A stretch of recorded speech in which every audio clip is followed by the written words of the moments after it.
Yes, so as you can see, I still put a picture of Veron because it's always remembered. Even in Jamaica, whenever we have a convention or a conference, a national conference, somehow somebody find a way to talk about Reverend Kinkead, as they call him. And I'm glad of the legacy that he has left in our family and in the movement. Okay, I think, did I go too fast? No, I think I. Okay, so Junction Assemblies of God, that's the church, the last church we pioneered. And well, it's not a pioneer work anymore, it's over 20 years, but it was the last one we did. Okay, so here is Casey and her children when she was graduating. And as I said, she's a great strength to me. I am gone for 2 months and I don't have a worry. I know that things will be fine. And people are a blessing. For me, I am so thankful for the team that I have. And the young man on the right is my great nephew from Veron's side, is my chief musician, sound engineer, technician, anything. And he's a most loyal person that you can get. And I am blessed with him. And when with many others, I think I mentioned in the newsletter that at Christmas time, the young man who was helping us left within 3 days. So I said, well, what's going to happen? And the thing is, things are even going better because everybody has taken I've taken their responsibility. Everybody is working together and so forth. And that's wonderful when in the family of God we are working together for the kingdom. Okay, I'm not going to go through too much COVID time. Every time I see the mask, I say, no, I don't want to see any more masks. I think I must have done 700 or nearly 1,000 masks because for a long time in Jamaica, we were not getting the disposable ones or they were extremely expensive. So I kept making them and giving them away. I could have made a fortune actually, but I did not. Okay, so quickly responding to the needs, we started with care packages. We went into community. People came to the church, and it's still going on, but on a smaller scale, because it's not as important now. And then we have our feeding program. One day I was driving to the church, and it was as the Holy Spirit was saying to me, I think it's time to feed some of our street people. What we mean by street people are some of the mentally ill in the street or the disabled in the street. So I said, okay, I think we need to go and have a feeding program. And when I arrived at church and I mentioned it to the lady that you have here, and it's called Sister Rose, I said, I think we should do that. And she said, we were just talking about it and we are ready. And we went straight ahead. Actually, I even changed within one day. I changed a room and made it into a kitchen, and we were able to do our program. So it's still going on, slightly smaller. We're slightly different because what we do now, we feed the street people, as I said, and then some of the people who are shut-ins. But also during the week, we have some little packages that we have. So if we see our folks on the street during the week, we can give it to them. So I always keep about half a dozen at the boot of my car, so that if I need anything, I can just go and give it to them. And it didn't come naturally to me at the beginning, because in the past, when we had some of the mentally ill coming to our house and so forth, in our garden and so forth, at first it was not easy for me, when we first went to Jamaica, because it was not part of the culture that I was into. But I tell you, the Lord has changed my heart, and there's nothing gives me ever most joy that when we go on the road and we are looking for them and we find them. Some of them, they run to us with a big smile, and it is so fulfilling. And very often it's the Lord who changed our hearts and who opened our eyes to the needs. And when the Lord shows us a need, we go for it. Here are some of them. The second one, he has had a stroke, so we send the food to him. Okay, I also take it to Malvern where I live. Now, the young man in the middle, he's not a young man anymore, but my brother-in-law always looks after him. So he always has to make sure that he has some clothes because he's always in rags. So when he comes to our house, he makes sure he gets a bath and he gets changed and he gets food. So that's why you see he's lifting his hands. He's very happy. His name is Wayne, and fortunately, we are able to feed him on a regular basis. Okay, so during COVID also, we visited the children. We are concerned about them. They were not at school. They were not in Sunday school. We wanted to let them know that we love them. I can skip that.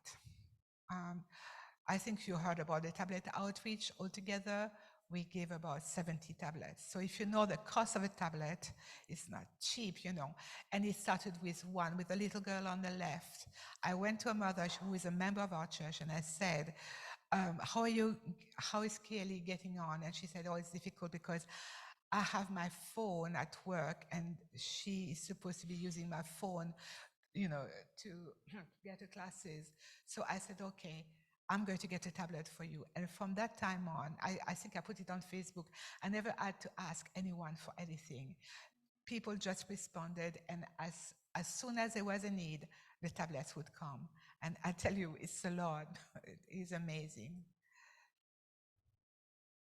Okay, here's some more.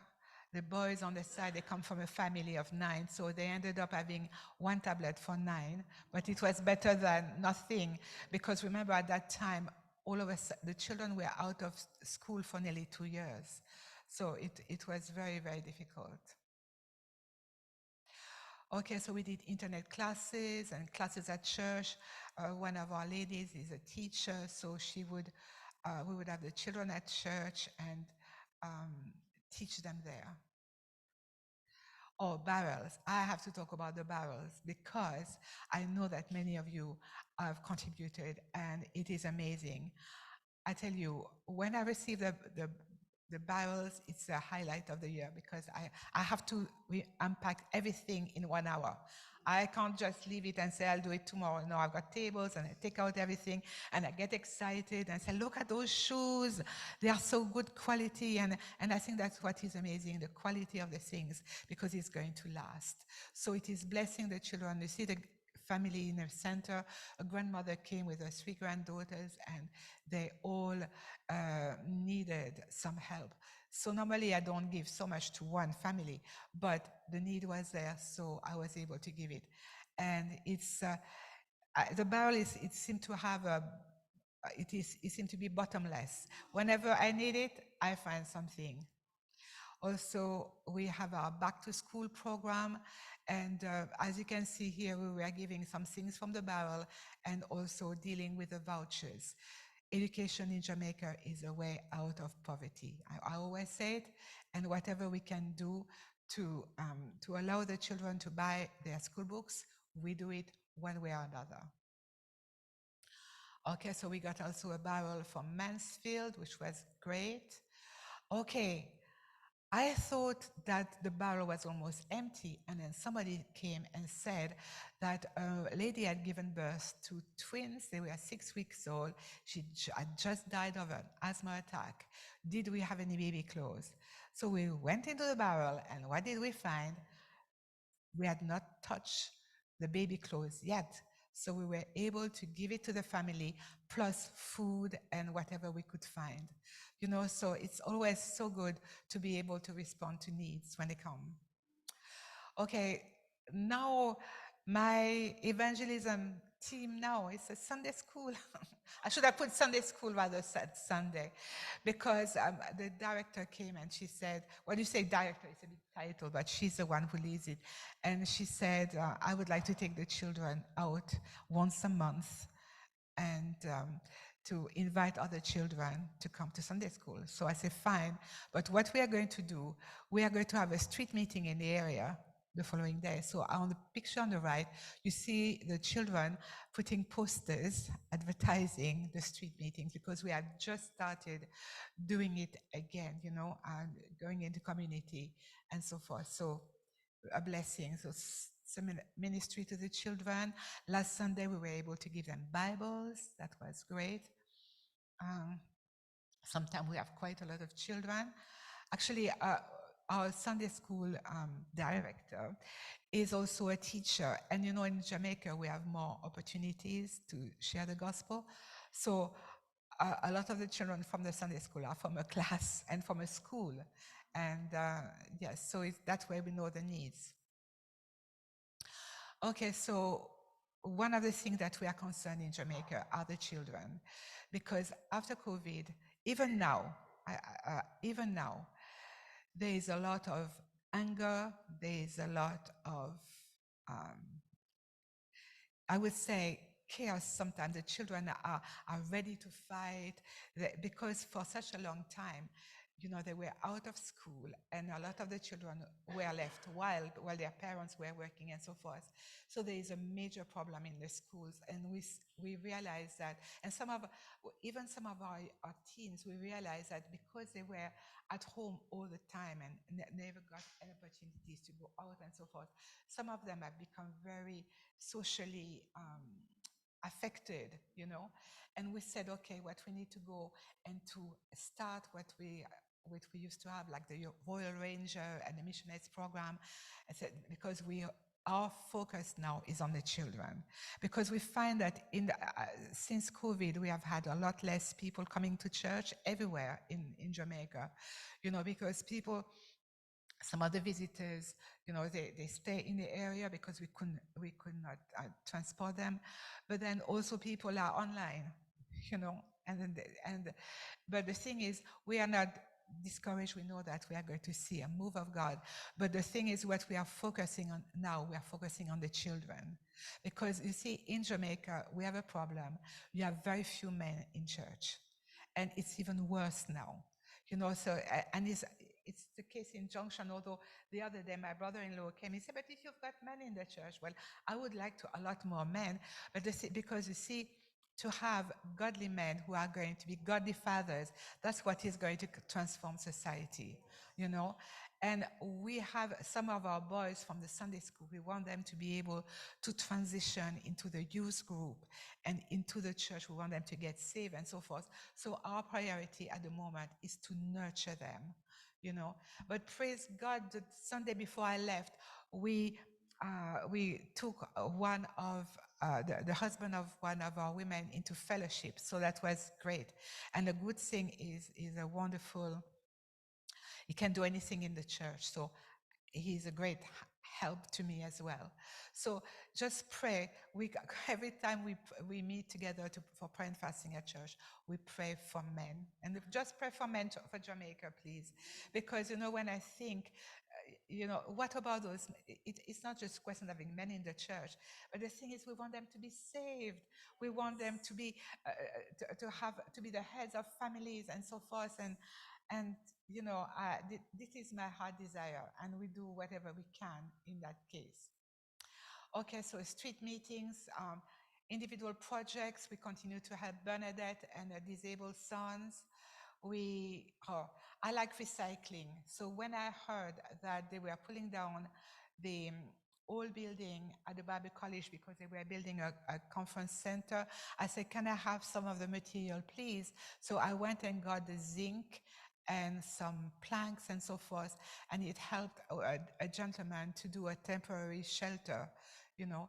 So I really like the idea of recycling and finding things, and that's what we did here. And of course, Lucan, my great nephew, was there driving the pickup. It broke down a couple of times on the road, but never mind. And so we helped. Oh yeah, this lady, she used to get food. I think I put it in a newsletter.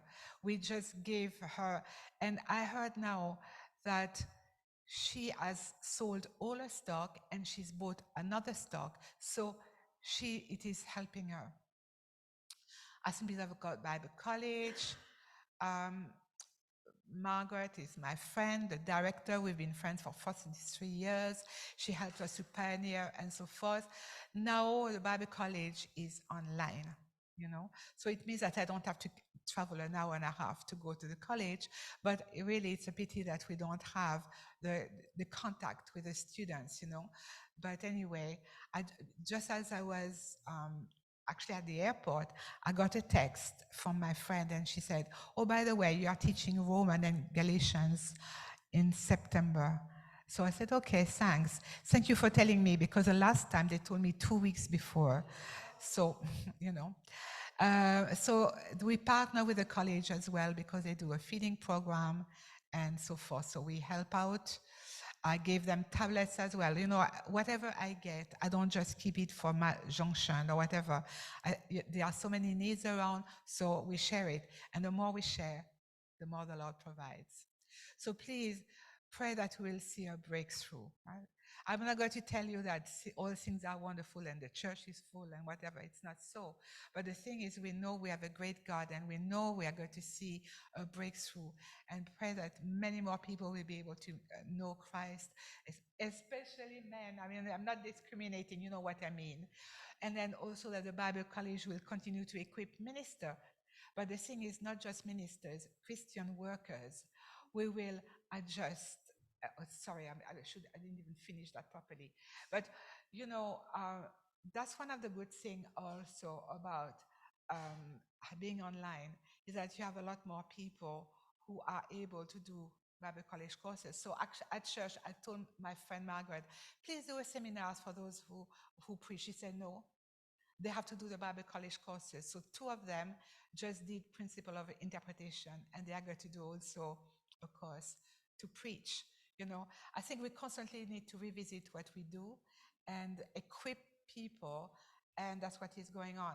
The only thing with being online is that sometimes when I start teaching, some of the students are not there, some of them they are in their car, some of them are in supermarket and whatever. So fortunately, I record my classes and we work it out. But you know, whatever, it's always a privilege to serve the Lord in different ways, you know. So thanks again for, as I say, for your faithful support. I mean, I could talk and talk and talk about that because you have been absolutely wonderful, and I would be able to do what I'm doing if it was not for you.